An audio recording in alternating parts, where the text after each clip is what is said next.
Hi, I'm Reese from Fast Forward Film, and today we're going to be showing you one piece of equipment that will change your footage from looking like this to this. We ride.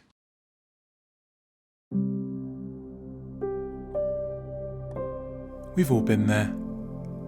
You wake up in the morning, expecting your package, and you hear a knock at the door. Oh God, what could it be? It's a brand new camera. My first camera. I'm so excited. I can't wait to go out and shoot some things. I grab it, open it up, stick it on my satchel, and I'm out the door. But oh no! Everything looks terrible! Oh, what a waste of money. But don't fear, because Fast Forward Film's here, and we've got a solution for you. What you're seeing now is something that looks pretty terrible. So we're currently shooting at 24 frames a second with a shutter speed that's 1/50, an ISO of 100 and an iris or aperture of 1.2. And this is kind of what you'd want to shoot at to get the best out of your camera. You want a low ISO so you don't get noise in the image, a shallow depth of field with your f-stop being lower. Your shutter speed is perfect, so it's 1/50, which is perfect for motion blur. So the first thing you might think you want to do is lower your f-stop or your aperture. So we'll do that now. So currently we're filming at f-stop 10, which looks pretty good. You've solved the problem, but you lose out on having that really nice shallow depth of field, that cinematic looking shallow depth of field. If you're shooting a drama or a film or even a music video, you want to draw the viewer in to what they're meant to be looking at. And a way to do that is having a nice shallow depth of field. It's got that cinematic look to it. Interruption. We've noticed that a lot of you that have watched the videos haven't subscribed. Maybe it's because you haven't got a YouTube channel yourself, or maybe you haven't made an account. I'd suggest you do that, and you subscribe, like, and leave us a little cheeky comment. So you might not want to sacrifice your shallow depth of field. So there is another thing that you can change, or you might think that you'd like to change, and that's changing your shutter speed. So before we do that, we're going to go back to normal. So we're back at normal, looking pretty terrible. Now we're going to change our shutter speed to something that helps us expose properly. So we've changed that to 1/768, and it's not looking very good. And I'll tell you why it's not looking very good. It's because you've lost the motion blur.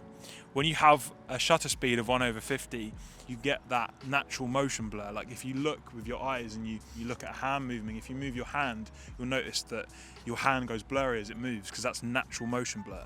But with this, when you raise your shutter speed, then you might lower the exposure of everything, which even now it doesn't look very good. I've still got hot spots on my face. Like, you're never gonna really be able to get rid of it all just using the shutter speed. So that's not looking like an option either. I mean, in some cases people like to shoot with less motion blur.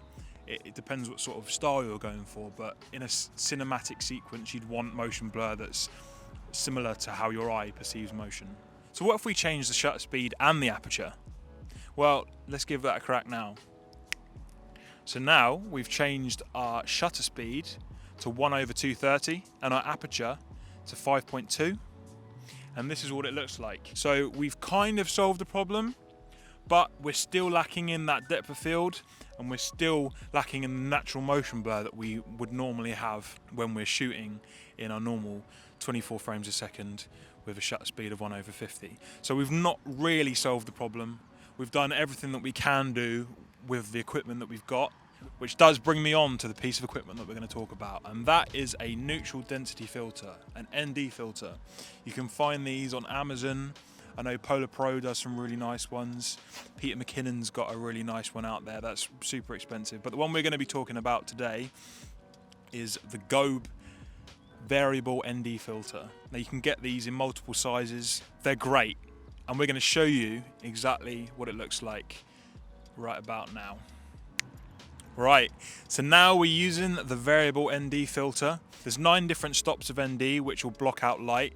Like you can see now, the sun's coming out, and Jared might have to adjust it. And that's the beauty of having that adjustable variable ND, is that you can twist it and it will get a little bit darker. So essentially, an easy way of thinking about it is that it's sunglasses for your lens. So if you imagine you're going out on a sunny day, pop a pair of sunglasses on, it's not so harsh on your eyes. The beauty with this one in particular is that it's cheap, it's affordable. A lot of ND filters out there, they're really, really good, But obviously, if you're just starting out and you haven't got £250 to spend on a filter, these ones a great price. They don't affect your image in a negative way too much. It's versatile, you can adjust it. You don't have to worry about taking one filter off, finding a different one, putting it on. That's the reason we chose it, and that's the reason we're suggesting it to you today. So if you're a new filmmaker, you've just bought your brand new camera, you want to take it out and shoot some stuff in the day, but you get outside and you're like, oh my God, it's too bright, I can't shoot. Like, I've just spent all this money on a camera. Buy one of those ND filters. We'll leave a link in the description box below. Don't panic. With that being said, we hope this has been helpful. We'll see you in the next video.